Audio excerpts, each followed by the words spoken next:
Oops అబ్ క్యా అనే కొత్త వెబ్ సిరీస్ ఒకటి ఈ రోజు నుండి జియో హాట్స్టార్లో స్ట్రీమ్ అవుతుంది. జేన్ ద వర్జిన్ అనే సిరీస్కి ఇది అఫీషియల్ అడాప్టేషన్ అట. అయితే నేను ఆ జేన్ ద వర్జిన్ సిరీస్ని చూడలేదు కాబట్టి కంపారిటివ్లీ ఏది బెటర్గా ఉందని కాకుండా కేవలం ఈ ఉప్స్ అబ్ క్యా సిరీస్ గురించి మాత్రమే ఈ వీడియోలో మాట్లాడతాను. ముందుగా ఈ సిరీస్ యొక్క స్టోరీ విషయానికి వస్తే, రూహి అనే 28 ఏళ్ల అమ్మాయి చిన్నప్పుడు తన అమ్మమ్మకి ఇచ్చిన మాట ప్రకారం పెళ్ళయ్యేంత వరకు వర్జిన్గా ఉండాలని నిర్ణయించుకుంటుంది. తనకి బాయ్ ఫ్రెండ్ ఉన్నప్పటికీ కూడా అమ్మమ్మకి ఇచ్చిన మాటకి కట్టుబడి తన వర్జినిటీని కాపాడుకుంటూ వస్తుంది.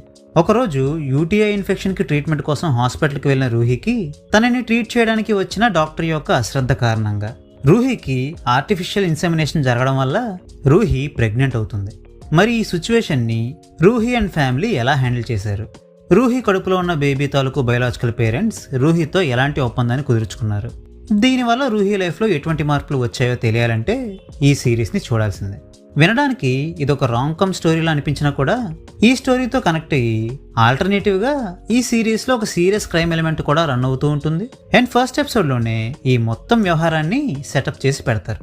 ఇక ఆ క్రైమ్ ఎలిమెంట్ ఏదైతే ఉందో అది అలా అడపాదడపా వచ్చిపోతూ ఉంటుంది, కానీ మేజర్ ఫోకస్ అంతా కూడా రూహి యొక్క స్టోరీ మీదనే ఉంటుంది. ముందుగా ఈ సిరీస్ యొక్క డ్రాబ్యాక్స్ విషయానికి వస్తే, ఈ సిరీస్ మొత్తం ఒక వాయిస్ ఓవర్ వస్తూ ఉంటుంది. ఆ వాయిస్ ఓవర్ చాలా వరకు అక్కడ జరుగుతున్న కథనే మళ్ళీ మనకు ఎక్స్ప్లెయిన్ చేస్తూ అప్పుడప్పుడు ఫోర్త్ వాల్ బ్రేకింగ్ని కూడా చేస్తుంటుంది. అది వింటున్న ప్రతిసారి నీ ఆడియో డిస్క్రిప్షన్లకు ఒక దండంరా బాబు, అక్కడ ఏం జరుగుతుందో మాకు అర్థం అవుతుందిలే కానీ నువ్వు మాటికి వచ్చి ఏదో ఇంట్రెస్టెల్లార్ స్టోరీని ఎక్స్ప్లెయిన్ చేస్తున్నట్టు ప్రతిదీ విడమర్చి చెప్పకరా బాబు అని అనిపిస్తుంటుంది. ఇక ఈ సిరీస్లో ఉన్న క్రైమ్ ఎలిమెంట్కి సంబంధించి లాస్ట్ ఎపిసోడ్లో రివీల్ అయ్యే ట్విస్ట్ ఒక్కటి మినహాయిస్తే ఈ సిరీస్లో జరిగే మిగతా వ్యవహారాలన్నీ కూడా చాలా ప్రెడిక్టబుల్గా ఉంటాయి. ఎప్పుడు ఏం జరుగుతుందా అనే ఇంట్రెస్ట్ కంటే మనం ప్రెడిక్ట్ చేసిన సీన్ రావడానికి ఇంకెంతసేపు పడుతుందా అనే ఎదురుచూపులే ఎక్కువైపోయాయి ఈ సిరీస్లో. ఫర్ ఎగ్జాంపుల్, ఒక కపుల్లో అమ్మాయిని పెద్ద ఫ్రాడ్గా చూపించి ఇంకో కపుల్లో అబ్బాయిని స్వార్థపరులా చూపించి ఈ రెండు కపుల్స్కి మధ్యన ఒక కనెక్షన్ని పెట్టేసి ఆ నలుగురు ఇంటరాక్ట్ అయ్యారని చూపిస్తే ఆ తర్వాత ఏమవుతుందో, ఎవరితో కనెక్ట్ అవుతారో చెప్పడం పెద్ద కష్టమేమీ కాదుగా. సరే బోని, స్టోరీ ప్రెడిక్టబుల్గా ఉన్నా పర్లేదులే, ఆ స్టోరీని ఎంటర్టైనింగ్గా ఎంగేజింగ్గా చూపించడం ఇంపార్టెంట్ కదా అని మనం అనుకున్నా కూడా ఆ రకంగానూ ఈ సిరీస్ మనల్ని కొంతవరకే సాటిస్ఫై చేస్తుంది. అయితే ఈ స్టోరీని చాలా హరీబరీగా చూపించినట్టు అనిపిస్తుంది, లేదా తొందరగా తేల్చాల్సిన విషయాన్ని కూడా కావాలని సాగదీసినట్టుగా అనిపిస్తుందే తప్ప ఒక ప్రాపర్ ఫ్లోలో మాత్రం నడవది సిరీస్.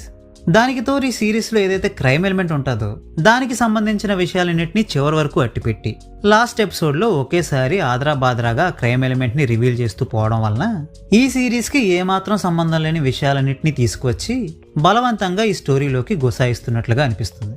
అయితే ఇలాంటి డ్రాబ్యాక్స్ ఎన్నున్నప్పటికీ కూడా కొన్ని సీన్స్ బాగానే వర్కౌట్ అవడం వలన ఈ సిరీస్లో మెయిన్ క్యారెక్టర్స్లో యాక్ట్ చేసిన వాళ్ళ పెర్ఫార్మెన్స్ కూడా బాగుండడం వలన లాగ్ అనిపించినప్పుడల్లా ఫార్వర్డ్ చేసుకుంటూ చూస్తే ఈ సిరీస్ వలన బాగానే టైంపాస్ అయిపోతుంది. కాబట్టి ఎక్స్పెక్టేషన్స్ పెద్దగా పెట్టుకోకుండా జస్ట్ టైంపాస్ చేయడం కోసం చూడడానికైతే ఈ సిరీస్ని నేను మీకు రికమెండ్ చేస్తాను.